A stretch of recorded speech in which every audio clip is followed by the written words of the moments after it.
अस्सलाम वालेकुम। DGISPR की प्रेस कॉन्फ्रेंस पर हामिद मीर का सख्त रद्द अमल। हामिद मीर ने बड़े बड़े जर्नलों को बेनकाब कर दिया। इस वीडियो के बाद हामिद मीर की नौकरी को खतरा। क्या हामिद मीर को भी मुल्क छोड़ना पड़ेगा? अगर इमरान खान इस मुल्क के लिए खतरा है तो फिर नवाज शरीफ और जनरल बाजवा को भी सजा दो। आइए नाजरीन, पहले ये सनसनीखेज वीडियो देखते हैं, फिर इस पर बात करेंगे। चैनल को सब्सक्राइब लाजमी कर लें और बेल आइकन को भी प्रेस कर लें। आपकी मोहब्बत का शुक्रिया। इमरान खान पर और पाकिस्तान तहरीक इंसाफ पे। तो ये जो पार्टी है ये नेशनल सिक्योरिटी थ्रेट क्यों बनी है, कैसे बनी है, इसके बारे में इस पार्टी के जो मुखालफीन हैं उनका एक बयानिया है। अभी थोड़े दिन पहले साबिक वज़ीर आज़म नवाज शरीफ साहब जो हैं उन्होंने ये एक स्टेटमेंट दिया कि इमरान खान को जो लोग इक़्तिदार में लेके आए उनका भी एहतसाब होना चाहिए। तो ये बात उन्होंने क्यों की? ये बात उन्होंने इसलिए की कि वो ये समझते हैं कि इमरान खान को जनरल कमर जवेद बाजवा, जनरल फैज़ हमीद और बहुत से दीगर जर्नैल जो हैं वो इक़्तिदार में लेके आए।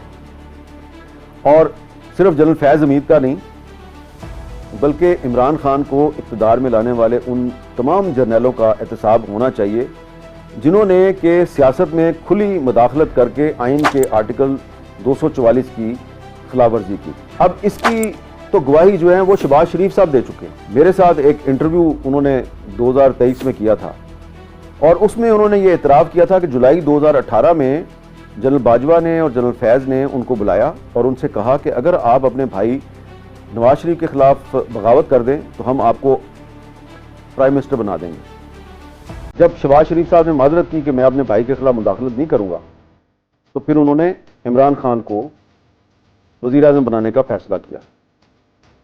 तो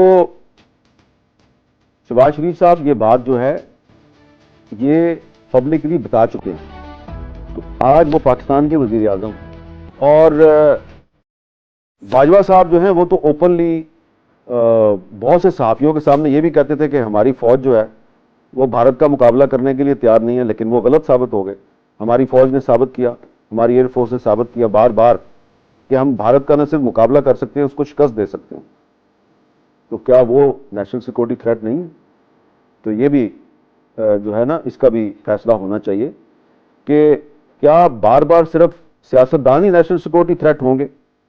जो इमरान खान ने एक्स पे जो स्टेटमेंट जारी किया मैं उसको बिल्कुल इंडोर्स नहीं करता, लेकिन मैं आपको बता ये रहा हूं कि ये सिर्फ एक सियासतदान नहीं है जो कि फौज की किरदार कुशी कर रहा है। खुद फौज के अपने जर्नैल भी फौज की किरदार कुशी करते रहे हैं। अब अगर ये बात बुरी लग रही है तो ये हकीकत है। तो इसलिए सिर्फ इमरान खान का एहतसाब नहीं होना चाहिए, सिर्फ तहरीक इंसाफ जो है उसका एहतसाब नहीं होना चाहिए, उन सब का एहतसाब होना चाहिए जो माजी में सियासत में खुल्लम खुला मुदाखलत करते रहे हैं। और इस मुदाखलत का जो सबसे बड़ा गवाह है वो आज का वज़ीर आज़म शहबाज शरीफ है। तो आप इमरान खान का बिल्कुल एहतसाब करें, तहरीक इंसाफ का भी एहतसाब करें, लेकिन सिर्फ जनरल फैज़ हमीद का एहतसाब किसी करप्शन के केस में करना ये काफ़ी नहीं है। जो उन्होंने सियासत में मुदाखलत की और जनरल बाजवा ने जो सियासत में मुदाखलत की उसका भी एहतसाब होना चाहिए। और एक और बात यह है कि आज जो प्रेस कॉन्फ्रेंस थी DGISPR की, उसमें उन्होंने कुछ लोगों की तस्वीरें दिखाई कि ये कोई अमेरिका में बैठ के, कोई बरतानिया में बैठ के पाकिस्तानी फ़ौज जो है उसके खिलाफ प्रोपेगेंडा कर रहा है। ये कौन लोग हैं? ये वही लोग हैं जो पहले हमारी जो फौजी इस्टेब्लिशमेंट है इसके बड़े लाडले थे, बड़े फेवरेट थे। ये वही लोग हैं जो पहले हमें भी गद्दार करार दिया करते थे, एंटी स्टेट करार दिया करते थे। मुझे वैसे गद्दार कहलवाने पे कोई प्रॉब्लम नहीं है, इसलिए कि ये गद्दारी का सर्टिफिकेट मादरे मिल्लत फातिमा जना को भी दिया गया था, पाकिस्तान के एटमी प्रोग्राम के खालिक जुल्फ़िकार अली भुट्टो को भी दिया गया था, और भी बहुत से लोगों को दिया जा चुका है। हमारे बहुत बड़े बड़े जो शायर हैं, फैज़ अहमद फैज़, हबीब जालब, अहमद फराज, सबको ये खिताब दिया जा चुका है। तो ये हो सकता है बाकी लोगों के लिए ये कोई बहुत बुरी चीज़ हो, लेकिन अगर हमें भी कोई गद्दार समझता है तो हम समझते हैं कि हमें आपने फातिमा जना की सफ़ में शामिल कर दिया है। लेकिन मैं कहना ये चाहता हूँ कि जो नवाज शरीफ साहब ये बात करते हैं ना कि जो लोग इमरान खान को इक़्तिदार में लेके आए उनका भी एहतसाब होना चाहिए। तो जब आप इमरान खान को नेशनल सिक्योरिटी थ्रेट करार देते हैं तो उनको इक़्तिदार में लाने वालों के बारे में भी कुछ सोचना होगा, क्योंकि जो आम पाकिस्तानी है ना शायद उसकी बात आप तक ना पहुंचती हो, लेकिन वो ये सोचता है कि क्या नेशनल सिक्योरिटी थ्रेट जो है वो सिर्फ सियासतदान होता है, वो परवेज मुशर्रफ नहीं हो सकता, वो जनरल यूब खान नहीं हो सकता, वो जनरल याहिया खान नहीं हो सकता। तो जब फौज जो है वो पाकिस्तान के दफा के लिए दुश्मन के खिलाफ सीसा फैलाई हुई दीवार बनती है तो हम फौज के साथ खड़े हो जाते हैं। लेकिन जब फौज जो है वो कोई सियासी बयान जारी करेगी तो फिर उस पर तबसरे का हक हमें है। तो मैं कोई डिफेंड नहीं कर रहा पाकिस्तान तहरीक इंसाफ को, सिर्फ ये कह रहा हूँ कि आपको ये भी सोचना चाहिए कि इमरान खान जिसको आज आप नेशनल सिक्योरिटी थ्रेट कह रहे हैं, तो जब 2018-2019 में आप DGMI थे और DGISI थे तो उस वक्त तो आप इसको बड़ा डिफेंड करते थे। तो यकीनन हालात बदल गए हैं।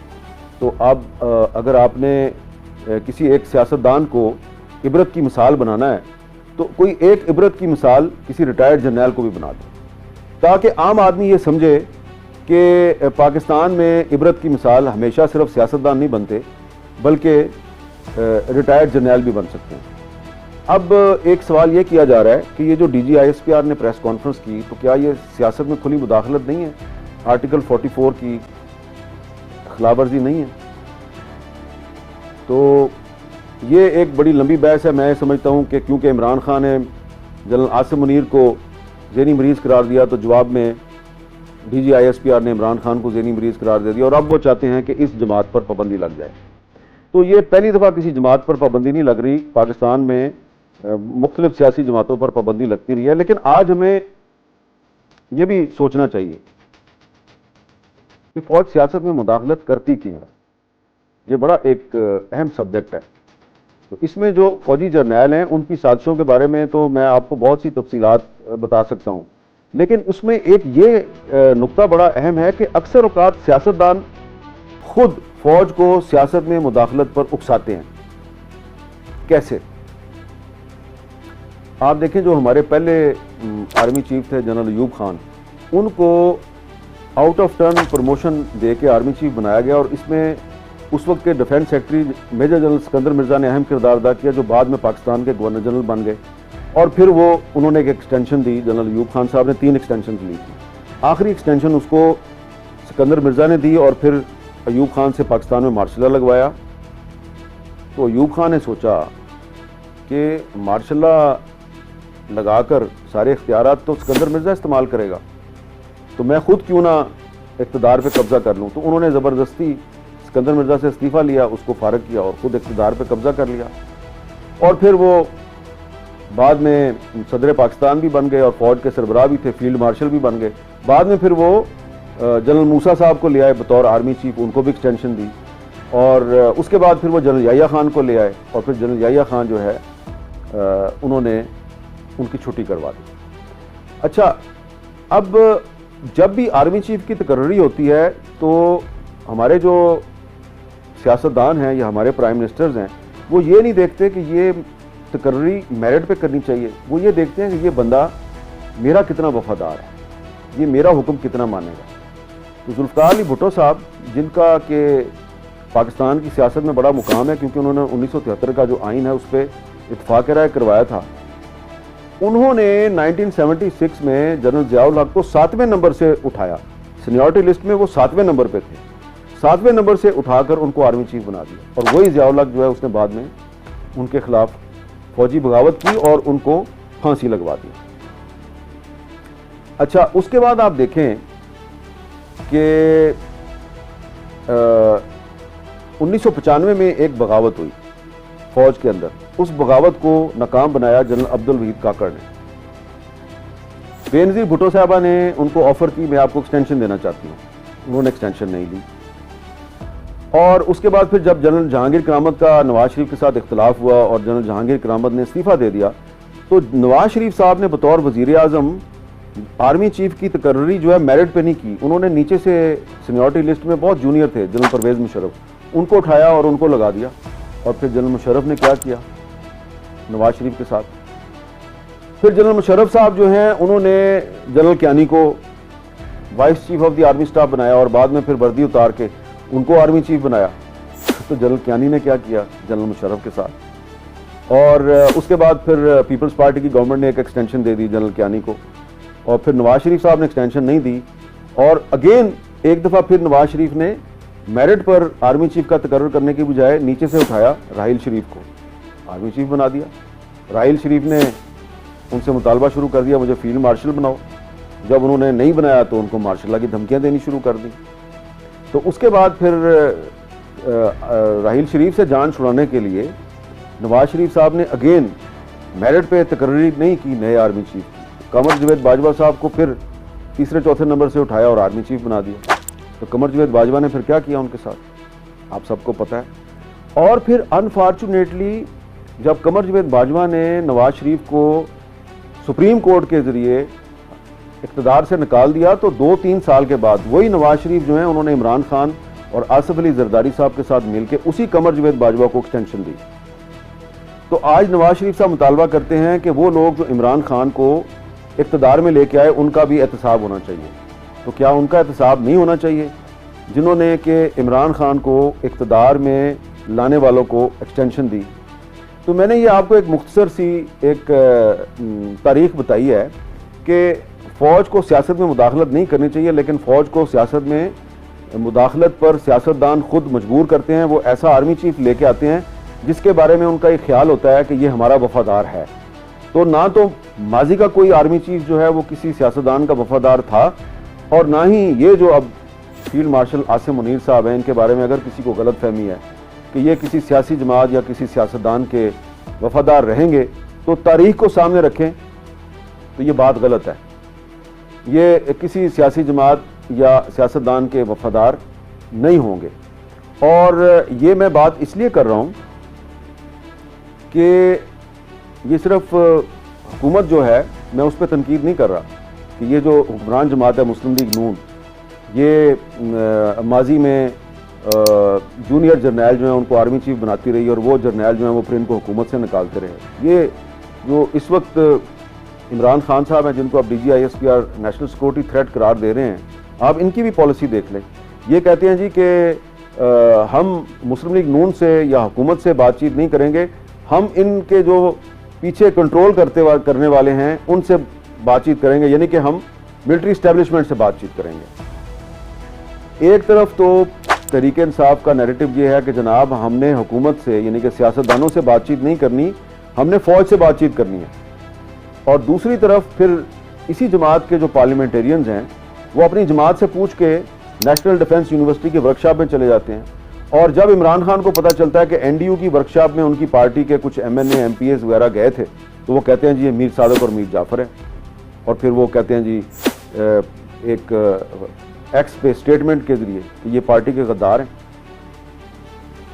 तो आपकी पार्टी में ये जो एक कंट्राडिक्शन है, एक दोगली पॉलिसी चल रही है, ये क्यों चल रही है? ये पॉलिसी इसलिए चल रही है कि जब तहरीक इंसाफ बनाई जा रही थी और इसको इक़्तिदार में लाने के लिए तैयार किया जा रहा था, तो इस पार्टी में ऐसे लोग शामिल करवाए गए जो इमरान खान ने शामिल नहीं करवाए थे। वो किसी को जनरल फैज़ ने शामिल किया, किसी को जनरल पाशा ने शामिल किया, किसी को जनरल ज़हीर ने भेजा। तो वो लोग जो हैं वो अब इमरान खान के साथ तो वफादार नहीं है ना, तो वो तहरीक इंसाफ के नाम पर, इमरान खान के नाम पर वोट तो ले लेते हैं, लेकिन फिर वो NDU की वर्कशॉप में भी चले जाते हैं।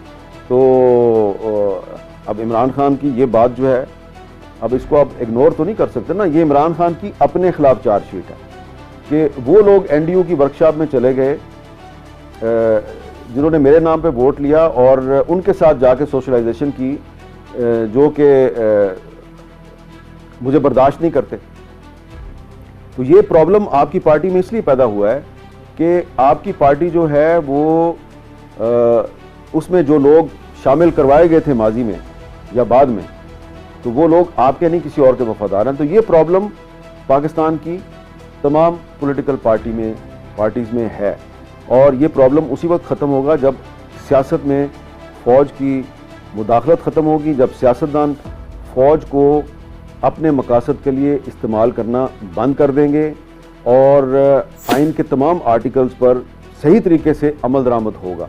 आइन जो है उस पर सिर्फ फ़ौज ने अमल दरामद नहीं करना, सियासतदानों ने भी अमल दरामद करना है, मीडिया ने भी अमल दरामद करना है, अदालतों ने भी अमल दरामद करना है। तो अब मैं समझता हूँ कि ये जो नई सूरत हाल है, इसमें जो पाकिस्तान तहरीक इंसाफ की क़यादत है, अब उसको इस ख़तरे का सामना है कि उस पर पाबंदी लग सकती है। तो उनको अपनी पॉलिसी जो है उस पर नज़रसानी करनी चाहिए और मिल बैठ कर कोई ऐसा रास्ता अख्तियार करना चाहिए कि इदारों के साथ तसादुम ना हो। आप हुकूमत के साथ अपना इख्तलाफ जारी रखें, लेकिन इदारों के साथ जो तसादुम की पॉलिसी है उस पर नज़रसानी की ज़रूरत है। और मैं ये समझता हूँ कि chief of defence forces general Asim Munir को अपने नए ओहदे पर तकर्री के बाद जिस बड़े चैलेंज का सामना होगा वो ये होगा कि पाकिस्तान की फ़ौज को गज़ा भेजना है या नहीं भेजना। तो जाहिर बात है ये फैसला तो हुकूमत ने करना है, लेकिन क्योंकि अमेरिका के सदर डोनाल्ड ट्रंप बार बार जनरल आसिम मुनीर को अपना फेवरेट फील्ड मार्शल करार जी देते नाजरीन, हैं। आपने हामिद मीर साहब की गुफ्तगू सुनी। हामिद मीर साहब का कहना था कि इमरान खान को अगर आज आप गद्दार कह रहे हैं या नेशनल सिक्योरिटी के लिए ख़तरा कह रहे हैं, तो आपको पता है कि फिर जनरल बाजवा और नवाज शरीफ भी सिक्योरिटी ख़तरा थे। क्योंकि नाजरीन, ये पाकिस्तान की बदकिस्मती है कि जब कोई जर्नल रिटायर होता है या कोई आर्मी चीफ रिटायर होता है तो उसके खिलाफ मीडिया भी बात करता है, उसके खिलाफ तमाम इदारे बात करते हैं, तमाम लोग, सियासी लोग बात करते हैं, मगर जब वो अपने ओहदे पे होता है तो उसके खिलाफ कोई भी बात नहीं कर सकता। नाजरीन, बदकिस्मती से हमारे जो सियासतदान हैं ये माजी की गलतियों से नहीं सीखते। आपको पता है कि पाकिस्तान में कितनी दफ़ा मार्शल लगा, मगर इन सियासतदानों की गलतियों की वजह से लगा। नाजरीन, हामिद मीर साहब का ये भी कहना था कि जब भी ये जो सियासी लीडर हैं ये जब आर्मी चीफ का इंतखाब करते हैं या तकर्री करते हैं तो उस वक्त ये नहीं सोचते कि ये मेरिट पे हम कर रहे हैं या बगैर मेरिट से कर रहे हैं। ये सिर्फ ये सोचते हैं कि जो आर्मी चीफ इनको सूट करता है, जो इनके ताबेदारी करेगा, ये उनको लगाने की कोशिश करते हैं। आपको पता है कि पहले नवाज शरीफ ने मुशर्रफ को लगाया तो मुशर्रफ ने मार्शल लगा दिया और नवाज शरीफ को जिला वतन कर दिया। फिर इन्होंने ये इसको लगवाया बाजवा साहब को और बाजवा साहब ने इनकी हुकूमत ख़त्म करवा दी और इनको नाअहल करवा दिया। नाजरीन, जो इदारा है वो किसी का भी नहीं सोचता, वो अपने पाकिस्तान का या अपने इदारे का सोचता है। और सियासतदानों को चाहिए कि वो जो है ना भेड़ बकरियां ना बने और वो अपनी सियासत करें, और ना ही किसी सियासतदान को ये हक है कि वो इदारे पर अटैक करे। नाजरीन, इदारे को चाहिए कि वो अपने हदूद में रह के काम करे और सियासतदानों को चाहिए कि वो अपनी हदूद में रह कर काम करें। नाजरीन, दुआ है कि अल्लाह ताला हमारी पाक फ़ौज को तरक्की दे, हमारे इदारों को और मजबूती दे, मगर सारे इदारे अपनी हदूद में रहकर काम करें और पाकिस्तान दुनिया का अजीम मुल्क बने और अल्लाह ताला पाकिस्तान को ऐसा लीडर दे जो पाकिस्तान को आगे लेके चले। नाजरीन, वीडियो अच्छी लगी तो वीडियो को लाइक कर दें, चैनल को भी सब्सक्राइब कर लें और बेल आइकन को भी प्रेस कर लें। शुक्रिया।